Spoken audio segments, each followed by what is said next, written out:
Okay, in this video, we talk about part 2 of the Maquis on Deep Space Nine. Talk about it after this.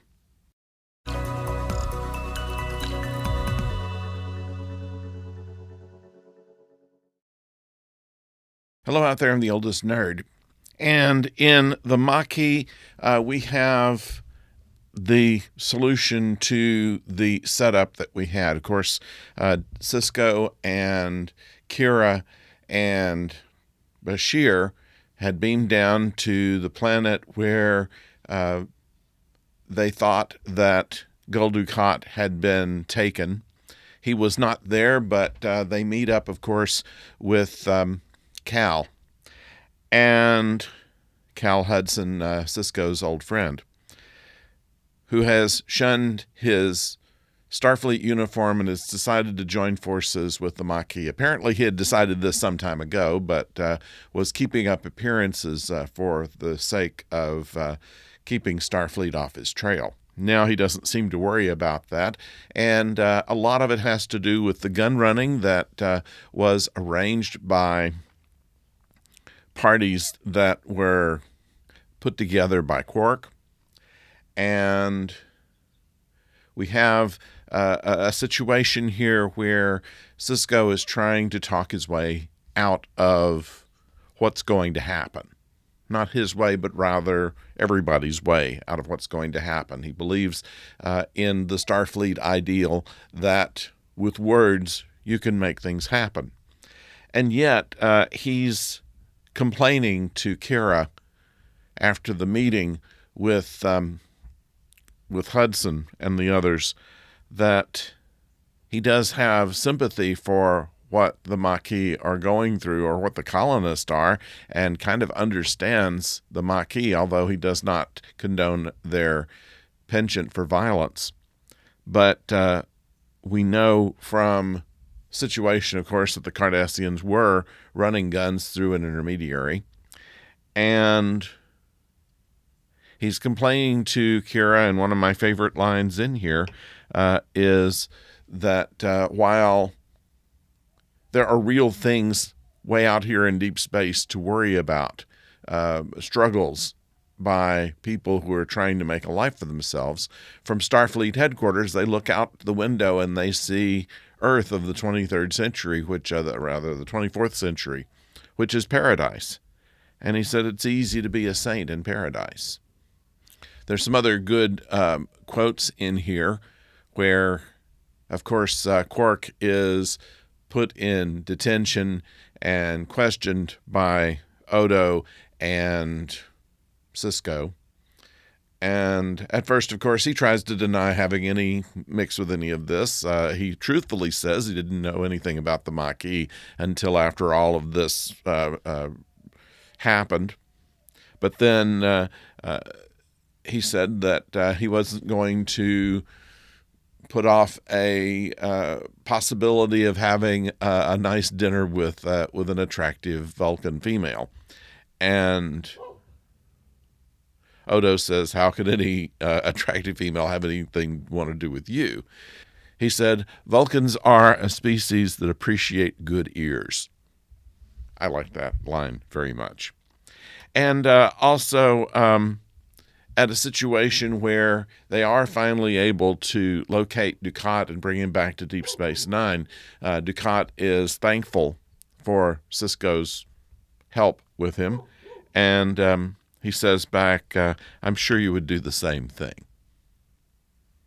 Which takes Dukat back a notch. Sisko gives kind of a chuckle to himself as he's leaving Dukat's quarters. And later on, as Quark is trying to help in interrogating the Vulcan, he tries to appeal to her sense of logic, and she says, well, what did Ferengi know about logic? He said, well, in Rule of Acquisition number 3, this is a new rule of acquisition, we're getting a good one this time, never spend more for an acquisition than you have to.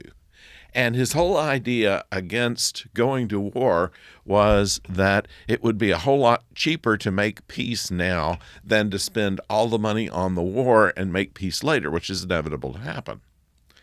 And it's an interesting idea. of using an economic argument for not having war. It makes complete sense within how the Ferengi operate anyway. They're all interested in profit, and wars are not profitable except to the people who are selling the material necessary in order to wage it.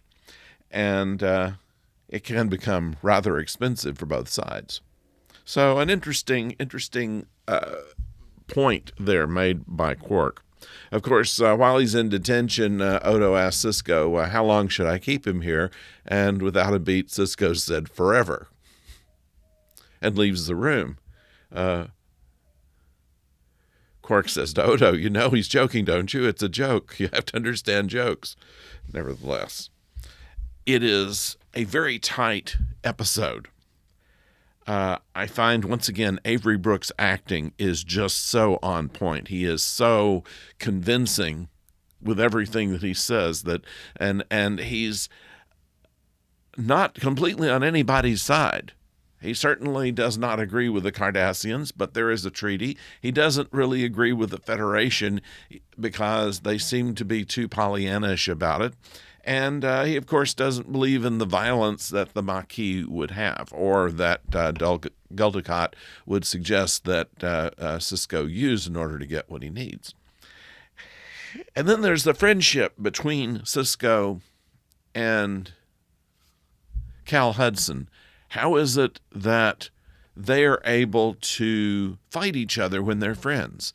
And both of them have that problem. They are on opposite sides of the argument, and yet they really don't want that other one to be there. It would be a whole lot easier to deal with somebody you don't know than somebody that you've known since the academy, which they have.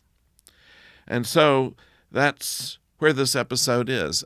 In the end of it, of course, we knew how that was going to happen. There was not going to be a war between the Cardassians and the Federation over acts of the Maquis. So Sisko is able to settle that, and that satisfies the Federation, and it gives the Maquis more chance to redouble their efforts in a different way at a different time, and the Cardassians to continue to probably break the treaty. Nevertheless, we have a temporary solution to this, which Sisko at the end of the episode recognizes. And in his usual doer fashion, he's, of course, not happy with the outcome of it all. And despite the fact that Starfleet is very happy with him, his situation doesn't change, at least not for now. So that is where we are on the Maquis Part 2 on Deep Space Nine. I think it is one of the best episodes of the second season that we've seen, and it's really mostly Sisko. And I think that his acting is greatly underrated. I can understand why he's not interested in going to the conventions and talking about it. It's all right there on screen. There's nothing he could say that would make me any more impressed with how good an actor he is. So, I'd like to know what you think. Please put it in the comments below. And, of course, subscribe, if you will. That would, if you haven't done it already. I mean, if you're already subscribed, thank you very much. And there's some people that are with us that have been subscribers since before I had any reason to have subscribers, and I appreciate it. And, of course, we also would like you to click a like button. That's just a nice thing. I'm not quite sure what that does, but somewhere in the intros of YouTube, that must do some good somewhere, so I would appreciate that as well.